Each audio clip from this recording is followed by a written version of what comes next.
చట్టాన్ని రద్దు చేసి జీరాంజీ చట్టాన్ని తీసుకొని వచ్చారు. పేరు మార్పే కాదు, ఉపాధి హక్కు. మనం సగం మీరు ఒంటరిగా లేరు, కోట్లాది మంది మీతో ఉన్నారు. నరేంద్ర మోడీ గారు ఐక్య ఉపాధ్యాయ సంఘాలన్నీ టీచర్లు సిద్ధంగా ఉన్నారు. ఆ వార్నింగ్ ఇవ్వటానికి ఇది పెట్టుకున్నారు.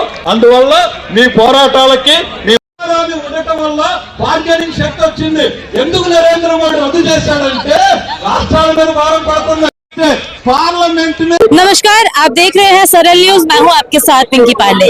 सुप्रीम कोर्ट के आदेशानुसार जितने भी टीचर्स हैं अभी वर्किंग है, उनको एक परीक्षा का सामना करना पड़ेगा अपनी एलिजिबिलिटी जो है उसको टेस्ट करवाने के लिए, जिसका नाम दिया गया टीईटी, जिसका विरोध लगातार उठता नजर आया। और आज यहाँ पर पूरे देश भर से जंतर मंतर पर जितने भी शिक्षक हैं वो उतरे हैं, कहीं राजस्थान से, कहीं यूपी से, हर राज्य से यहाँ पर लोग उतरे हैं। विरोध का कारण क्या है जानने का प्रयास करते हैं इनसे। एक तरफ जहाँ कई तस्वीरें देखने को मिलती हैं, टीचर्स अपनी एलिजिबिलिटी नहीं क्रॉस कर पाते, उसको लेके टीईटी परीक्षा आयोजित की गई और इसका विरोध हो रहा है। लोगों से जुड़ते जानने का प्रयास करते हैं। क्या नाम है सर आपका? मेरा नाम है ख्याराम चौधरी। अच्छा, अभी आप अध्यापक के रूप में तैनात है या फिर रिटायर्ड हो चुके? रिटायर्ड हो चुका है 1 साल से। सर कहाँ से आए आप? राजस्थान से। राजस्थान से। टीईटी का विरोध क्यों? टीईटी के ऐसा विरोध है कि टीचर्स से जब ज्वाइनिंग दी जाती है तो उनका ऑलरेडी टेस्ट होता है। अब टेस्ट होने के बाद में 30 साल का अनुभव हो गया टीचर्स का, उसके बाद में उनका टेस्ट हो रहा है, इसका विरोध कर रहे हैं हम। लेकिन एक तरफ जहाँ कई तस्वीरें देखने को मिलती है बाहर राज्यों में कि टीचर्स जो है अपनी एलिजिबिलिटी दिखा नहीं पाते। टीचर्स का आजकल हर जो है स्टेट के अंदर पहले से एग्जाम होता है, उसके बाद में उनको पोस्टिंग मिलती है। तो एक बीएड तो होता ही है, उसके बाद एंट्रेंस होती है उनकी, उसके आधार पर उनकी पोस्टिंग होती है। तो जब पोस्टिंग के टाइम एक बार एग्जाम हो गया, जैसे हमारे आरएस है, आईएएस है, उनके एक बार एग्जाम होती है, दोबारा होती है क्या? तो टीचर्स के साथ ही अन्याय क्यों हो रहा है, इसका हम विरोध कर रहे हैं। ऑल इंडिया स्तर पर इसका विरोध कर रहे हैं। आपका क्या नाम है सर? कमल। अभी आप तैनात है शिक्षक के रूप में? बिल्कुल है। कहाँ पे है आपकी पोस्टिंग? अब मेरी पोस्टिंग सीकर जिले में, राजस्थान राज्य में। टीईटी का विरोध हो रहा है। एक तरफ कहा जा रहा है कि यदि आप इतने एलिजिबल है तो एक एलिजिबिलिटी टेस्ट क्यों नहीं दे सकते? नहीं, जब नियुक्ति होती है उस वक्त किसी भी विभाग में या शिक्षा विभाग में भी एक निश्चित पैमाना था और उसी के आधार पर टीचर की नियुक्ति होती है। 2010 में सरकार ने कानून बनाया कि प्राइमरी शिक्षा के लिए शिक्षकों के लिए टेट अनिवार्य होगा। उसके बाद में जितने भी शिक्षक आए हैं टेट पास करके आए हैं। उससे पहले जो शिक्षक आए हैं उनकी भी अपनी योग्यता थी। तो किसी भी शिक्षक की योग्यता उसकी नियुक्ति के से बाद में आप उसको बढ़ा नहीं सकते कि आपकी ये योग्यता है नहीं। और जहाँ तक बात है टेट की, तो टेट पास लोग आगे हैं, पहले जो टीचर लगे हुए हैं उनके आप नियमित रूप से प्रशिक्षण हो रहे हैं, उनसे के आधार पर उनको नई जानकारी से अध्ययन किए जा रहे हैं। लेकिन जो टेट है वो जैसे नई कंपटीशन की तैयारी करने वाले जो लोग हैं, एक 50 साल का व्यक्ति और एक 25 साल के नौजवान की परीक्षा की तैयारी एक समान उनका आईक्यू नहीं हो सकता। तो इसका मतलब ये नहीं हो सकता कि जो पहले चयनित हो गया है वो आज परीक्षा पास नहीं हो रहा है तो उसे सेवा से पृथक कर दिया जाएगा। ये तो बड़ी मनमानी होगी। और ये स्थिति इसीलिए आई कि सरकार ने सुप्रीम कोर्ट में इस टेट के खिलाफ जो पैरवी थी वो ठीक ढंग से नहीं की। और हमें ये लग रहा है कि सरकार की मंशा यही थी कि कुछ फैसले कोर्ट के माध्यम से हो जाए तो हम उसको जस्टिफाई कर सकें कि ये कोर्ट का आदेश है। तो हमारी मांग है कि सरकार टेट की अनिवार्यता का जो आदेश सुप्रीम कोर्ट ने किया है उसके खिलाफ रिवीजन पिटीशन दायर करे और जो 2010 से पहले के शिक्षक लगे हुए हैं उनको टेट की अनिवार्यता से मुक्ति दी जाए। सिलेबस क्या रहने वाला है? यदि इस टेट की बात करी जाए वही सिलेबस होगा ना जो आप बच्चों को प्रशिक्षण देते नजर आते हैं? नहीं, वो कंपटीशन के लिए एक अलग चीज है। बच्चों को जो देना है उसके लिए तो हर साल शिक्षकों के छुट्टियों में प्रशिक्षण होते हैं और जो बच्चों को बताना है उसकी जानकारी तो हमें मिल रही है। लेकिन ये टेट एक तरह की कंपटीशन परीक्षा है। तो कंपटीशन परीक्षा जो नए नौकरी में आने वाले हैं और पुराने लोगों की परीक्षा एक समान तो नहीं हो सकती।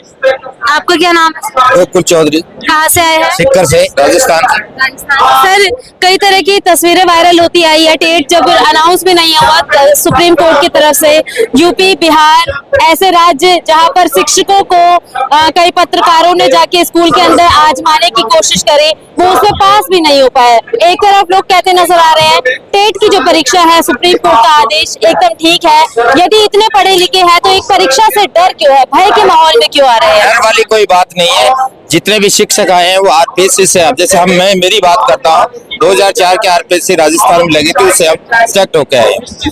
उस समय की परिस्थिति और इस समय की जो परिस्थिति है, बार बार सिलेबस चेंज हो रहा है। टेट का मतलब ये है कि वो भी 2 बार एग्जाम होती है। आरपीएससी सिलेक्ट हुए थे कुछ पहले, इससे पहले मेरिट के आधार पे हुए थे, तो ये मनमानी है।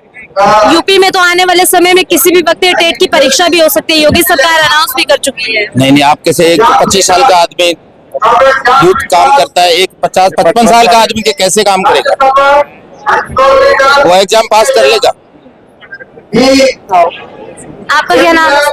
मोहनलाल नाम। कहाँ से आप? राजस्थान से। राजस्थान से ही है। सर, टेट से कुछ लोग कहते नजर आ रहे हैं, भय क्यों खा रहे हैं शिक्षक? एलिजिबल है तो एलिजिबिलिटी टेस्ट देने में क्या नामंजूरी है? एलिजिबिलिटी टेस्ट तो सही है, लेकिन एक बात बताइए, जैसे एक ही बार देते हैं ना, एक शिक्षक भर्ती हुआ तो उसने दिया नहीं क्या टेस्ट, दोबारा क्यों ले रहे हैं? और थर्ड ग्रेड टीचर के लिए क्यों ये सारी पाबंदियां? सेकंड ग्रेड टीचर भी है, लेक्चरर भी है और कर्मचारी हैं, उनके क्यों नहीं है टेस्ट? थर्ड ग्रेड टीचर ही एक ऐसा है क्या उसके लिए सारे टेस्ट उसी के लिए हैं, टेट भी उसके लिए और कोई उसके लिए?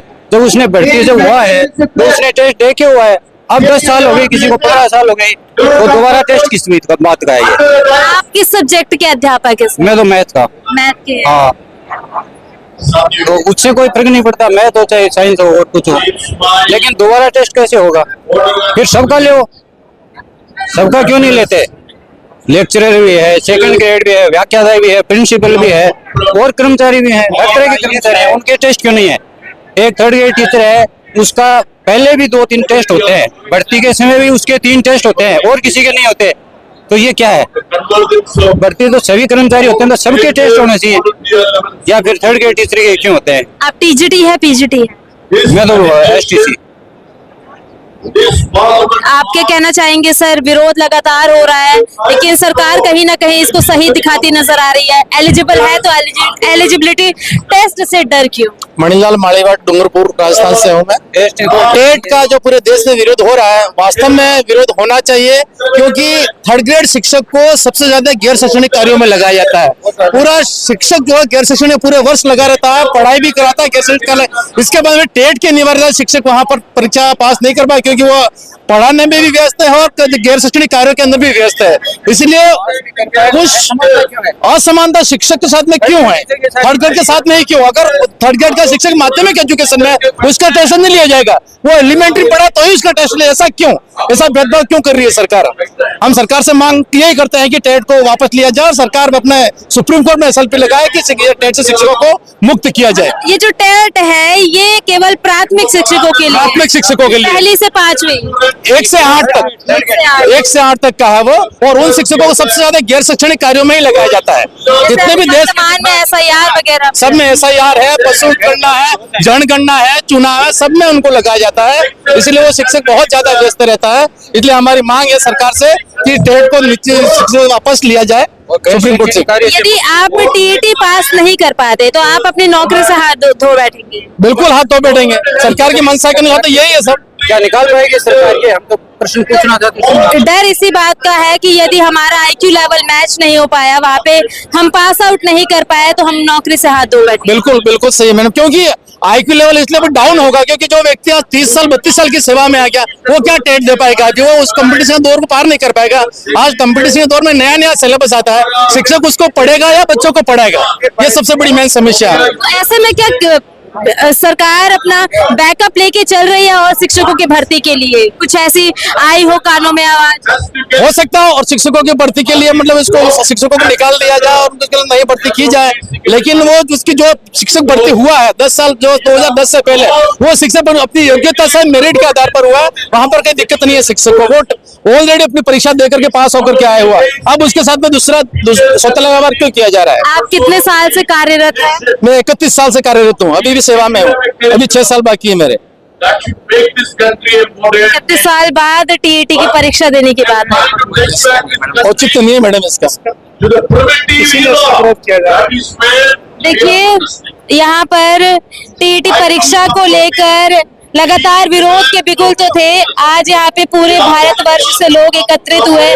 30 से 31 साल की सर्विसेज यहाँ पे मैक्सिमम लोग ऐसे हैं, वृद्धावस्था में हैं, जो अपने कार्य जो है वो दे चुके हैं स्कूलों के अंदर, और टीईटी का विरोध हो रहा है। टीचिंग स्टाफ एक ऐसा स्टाफ होता है जिसको सिविक कामों में भी लगाया जाता है, चाहे वो अभी वर्तमान में हो, एसआईआर की प्रक्रिया हो। राज्य के अंदर लगातार आप देखेंगे चुनाव होते हैं, तो चुनावों में भी इनका काम लगाया जाता है। आने वाले समय में जनगणना भी है, जनगणना में भी टीचिंग स्टाफ को ही भेजा जाता है, और ऐसे में टीईटी परीक्षा जो एक तरह से सबके गर्दन पे नौकरी हटाने के लिए तलवार लटकती नजर आ रही है, और भय भी है, गुस्सा भी है। अब देखने की बात ये रहेगी आने वाले समय में सुप्रीम कोर्ट अपने इस आदेश पर टिका रहेगा या आदेश को पलटते नजर आएगा। देखने के लिए बने रहिए हमारे साथ। आप देख रहे हैं सरल न्यूज, मैं हूँ आपके साथ पिंकी पांडे।